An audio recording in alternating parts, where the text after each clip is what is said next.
And the reason we bring up Sam Cassell is because all of the conversation throughout the week outside of the NBA Finals has been on the Lakers and their head coaching search, and that search is now over as they have hired JJ Redick as their new head coach. I feel like it's because of the week that it was, Kerry, because the season is over. There's no games to talk about. Mm-hmm. The finals didn't provide that much of a conversation. There's the fallback of how is JJ Redick going to do as a head coach? Yeah, I think there are other dominoes though that need to be addressed. You felt the same way, and one of those dominoes is Sam Cassell. Yeah, Sam Cassell, man. We talk about this league and most leagues being about relationships, and I struggle to find anybody that has anything negative to say about Sam Cassell as a person, as a tactician, as a coach, as a motivator. And so the fact that he's been on all these really good teams, he's won as a player, was a great player, obviously has relationships, has all-stars, has the cachet that he knows basketball. He knows players, he has great relationships. Why isn't he a head coach yet? And he's been on the record for saying, I want to be a head coach. So it's not one of those things where he's, in a comfortable state being an assistant. I know Boston just elevated him to top assistant there. So, that's a little bit, rise in his cachet. But I just don't, I struggle to find any reason that he's not the guy. And I'm not saying he had to get the Laker job, but the fact that he doesn't have any head coaching job is just, it baffles me. Do you think it's a representative of a bigger problem? I don't like the race card. I don't think that's an issue, to be honest. I just think the right situation for him. I'm sure there's some times when he's been interviewed and he may not have even wanted that situation. Sure. We don't know. We don't have that. We're not privy to that information. But when a guy like JJ Redick, who I think will do fine, has no coaching history and gets elevated to a job like that, obviously we talk about it. It's relationship based, but Sam has relationships with those guys as well. I'm confused. I'm confused on why he hasn't gotten that call. This is what I would say to that.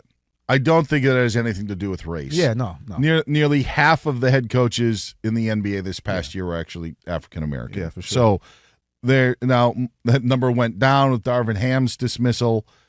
Monty Williams no longer in Detroit. Yeah. And now you have JJ Redick taking over.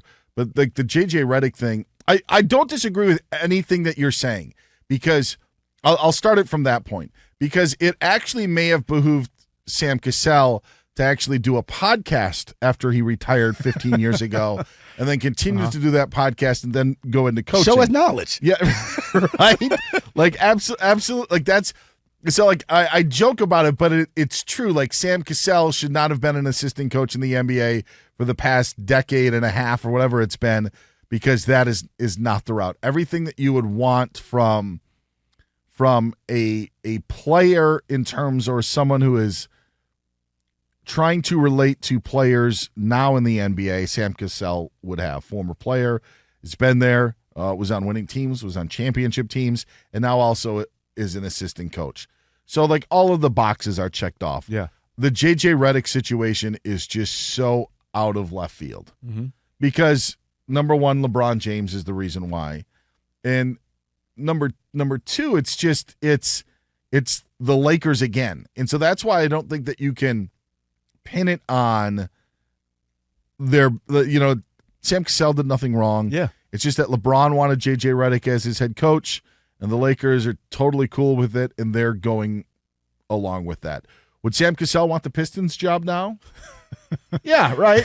Right. Yeah, exactly. Maybe would you want the Cavs job? The Cavs one could be an interesting one if they keep Donovan Mitchell, but it's a lot of ifs there, yeah, right? Ifs and buts. Yeah. So that's where. So that's just the. I don't think that. I think it stinks. I think that it stinks that he hasn't been able to get a job that if that's what he ultimately wanted and ended up falling short. I think that the Lakers situation is a one-off. I do think that it's absurd if you're looking at experience in terms of, like, the resumes, just they're not equal. Sam Cassell's resume is much more fulfilling than JJ Redick's resume. So in that regard, yeah, I think that JJ Redick's resume pales in comparison. But it's just not the same situation. If another situation pops up, if something were to happen, I mean, heck, Sam Cassell has more experience than Joe Mazzulla has. Yes. Yes. And that's the guy that he's working under right now in Boston. So that's a good point. Like to just the in that situation, I'm sure it'll happen at some point. Yeah. Maybe it's just not the right time of it. But yeah, I agree with you. I just don't think that it has anything to do with the Lakers hiring JJ Redick, because that was just kind of so far out of left field. Yeah, that one. No, that's what I was saying. Because even with the situation where the Dan Hurley thing popped up, we talk about left field, out of left field, right? That thing happened. But even the chatter or the stuff that you were reading on Twitter or hearing about on Twitter or X, whatever it's called, when Monty Williams got fired, people were throwing his hat in the ring. I'm like, Monty Williams with the Lakers? Like, people were saying, why not interview him? I'm like, over Sam Cassell? Like, that was my thing. I'm like, no, give the man a chance. And it was a crazy situation for me. And I kind of know Sam from, a little distance, and like, people love him. So it's just, it behooves me. The comparison that I had for this week was the Lakers are ready to hire JJ Redick, who has never coached at any point in his career, while the Pistons are letting go of Monty Williams, who's been known as like great culture guy, and even though led to the Suns to success and was hopefully going to do that in Detroit, but only got a year for it, and had $65 million left on it. Like, the Pistons were willing to move on, and I know Trajan Langdon's now taking over that front office, and they're going in a different direction. But that is a big, big ask, and ownership apparently was fine with it in terms of moving on from that. But it was just funny to me to see where the bar was for the Lakers to make their hire, and where the bar was for the Pistons. Now, there seems to have been some turmoil, and when you have a 14-win season and maybe you want to play certain guys and other guys should be getting minutes, I can understand if you're a franchise, that's how you want to move forward. But still, it's the point of the Lakers bar was here, and I know it's an audio medium, so you can't see me put my hand low. And the Pistons just seem to be up here, and they're willing to eat $65 million of it. Yeah, that was funny, Dan. That was But it was an interesting comparison throughout the week for what we've had with coaching changes in the NBA. Yeah.